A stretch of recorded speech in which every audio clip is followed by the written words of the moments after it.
Salutare, dragi prieteni! Din nou vreau să vă mai arăt o formulă de bas. Este foarte, foarte simplă și foarte necesară. Dacă ești atent, o să o prinzi foarte, foarte repede.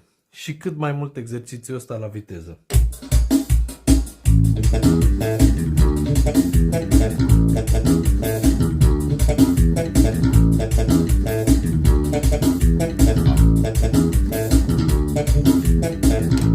Rar.